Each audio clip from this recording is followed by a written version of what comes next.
If you're running Google Ads but not tracking conversions, you're essentially throwing money into a black hole. Yeah, you're getting clicks, but are you getting any leads or sales?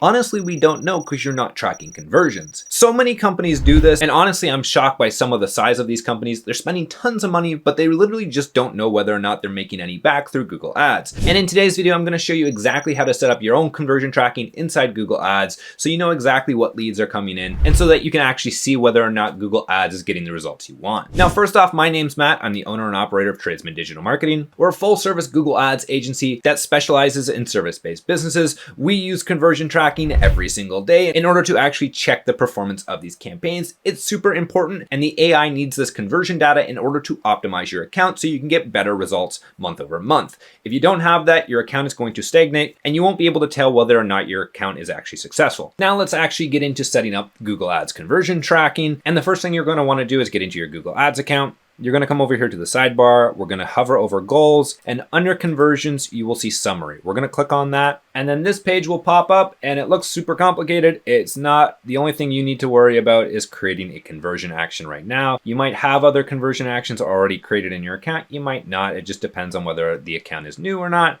We're going to click on create conversion action. This will load in, and it will give us several options to choose from. We can choose conversions from a website, app, phone calls, or offline. For this video, we're just going to focus on website, but if you want to track phone calls as well from your website and call extensions, I have another completely free video on YouTube that will walk you through on how to do this. But for right now, we're just going to click on the conversions on a website, and we're going to click on edit, and we're going to add our website URL. I don't have a website URL right now, so I'm going to create the landing page from scratch so you guys can follow along completely from the start. So what we're going to do is start with a blank template. We're just going to find a landing page that allows us to have a form so you guys can see. We'll just do this one. It looks cool. We're going to do test for YouTube. Do I have? Yep, I do. Test for YouTube channel. Let's do one. We're going to click on start editing, and this will be a brand new landing page with no JavaScript, no code, no nothing on it. So it's completely blank, and you guys can see how to start this from the very, very beginning. What we're going to do is essentially just publish this page. And by the way, I use a landing page software called Landingly to do all of this, just in case you're curious and want to start your own landing page. They're awesome for Google Ads campaigns, normally double, triple, quadruple the results of your results, essentially overnight, just because the conversion rates on them are fantastic. Landingly is cheap, it's quick, and I love it. But if you're using something else, no worries. WordPress, Webflow, Instapages, all that stuff works with conversion tracking. So it's just more personal preference, and I like Landingly. So what we're going to do is hit publish. We're going to hit publish anyway. Absolutely. Normally you should go through here and customize all of this, but for the sake of time, I'm not going to bore you all with that. What we're going to do is copy this URL when it pops up, and then we're going to paste it into our URL here. And we're going to hit scan. This will essentially tell us there is no global site tag on our landing page. There's no Google tag because we haven't installed it. That makes sense. We're going to hit setup here to set up our Google tag, and then we're going to copy this script. This script needs to be on every single page in your entire website or all of the landing pages. It needs to be on there because Google uses this to essentially track everything going on in your landing page or website. It doesn't say whether or not it's a conversion action. It just says that, hey, we have access to this and we're monitoring it. From this script, you can then add your tracking snippet, which I'll show you how to do in a second. Very, very simple to do. But for this, all we're going to have to do, at least in Landingly, is come over here to JavaScript code. We're going to come down here, hit add new script. We're going to type in the name of this. I like just putting Google tag or global site tag as it once was known. We're going to hit header, and then we're going to hit both because we want this to be on both pages and we want it to be in the heading position. And then we're just going to paste our site tag here, and we're going to hit add script. Very, very simple to do, nothing complicated.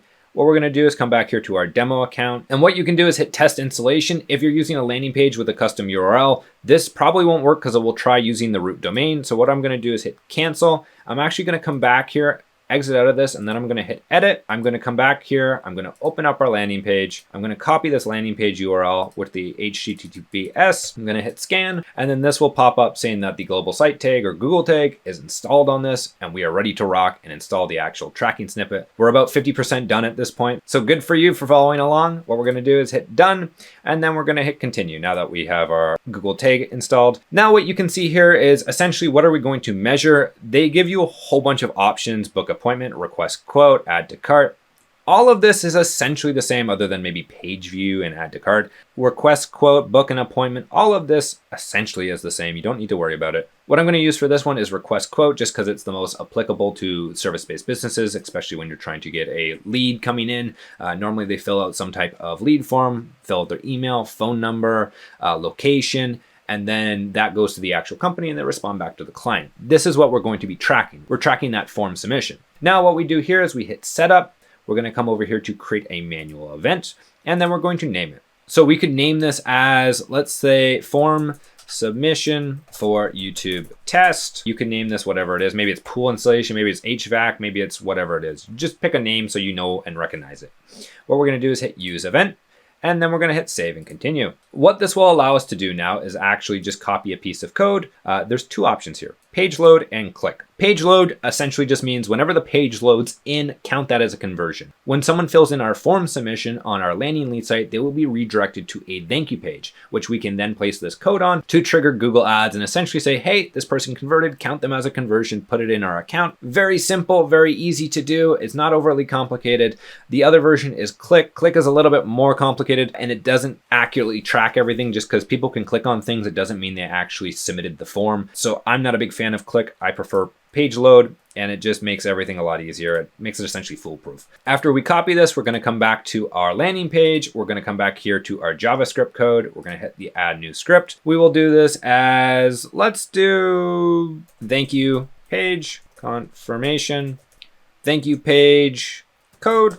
You can add this as whatever you want. It just essentially it's the event snippet to say, hey, this person converted.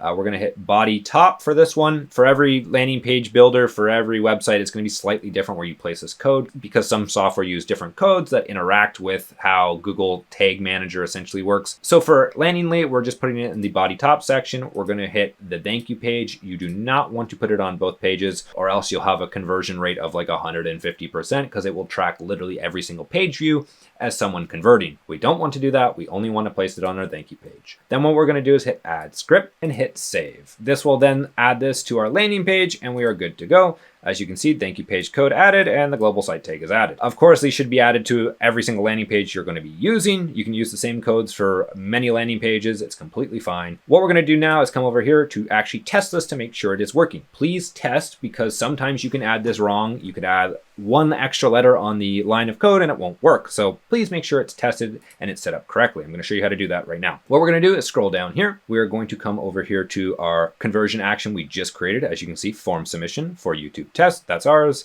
All the other ones are not named that, so we're in the right place. And as you can see, the status is inactive and actions are troubleshoot. Essentially, Google is saying, hey, this conversion action is brand new. We don't know whether or not it works. You should probably test it. So that's what we're going to do right now. All we have to do is hit troubleshoot. And we're going to hit continue here. This is going to pop up a new screen. And what we're going to do is throw our URL in here. If for whatever reason it doesn't pop up, just come back. We're going to copy this over. And then we're going to paste it in. Make sure we get everything in there correctly. We're going to hit connect. And then this will pop up. And it's essentially a debug system to show, okay, this worked and this didn't. All we have to do is type in a name, type in an email, and then send this. If this works correctly, a green check mark will pop up. If it doesn't, it will stay like this. So we're going to hit send and see what happens. And as you can see, it popped up as a green arrow. That means this is working. Our conversion track has been set up properly and we are good to go. We are good to launch our campaign. This will be tracking all of the form submissions in our Google Ads account so we can see what performance we're having, where the conversions are coming from, whether or not they're good. All of that is set up now and you'll be able to judge the performance of your Google Ads campaign. Now, one thing I would recommend doing if you are a service-based business is probably setting up the call tracking as well on your landing page. Normally, a lot of companies have a phone number on there. You can use a Google forwarding number to swap that out. Super simple to set up. And I have another video showing you exactly how to track all of those calls so you can, again, see the performance coming into your Google Ads account and make sure you're making money. Another thing I would definitely check out is our Google Ads optimization checklist. It's completely free and walks you through on what to do on a weekly, monthly, and 3-month basis. It It also lets you jot down your results so you can see you're making progress month over month. If you're brand new to Google Ads, I really suggest using some sort of checklist so you don't forget what you're doing, as well as you don't over optimize. I see a lot of people in Google Ads where they're going in every single day to optimize stuff and they're not following any of this data. You need to be following the data in order to make sure you're making good decisions based off the data so you can see you're making progress month over month. Now, if you have any comments, questions, or concerns about Google Ads, feel free to leave a comment down below. I will do my best to get back to you. Other than that, you guys have a wonderful day. Take care, and I wish you all well.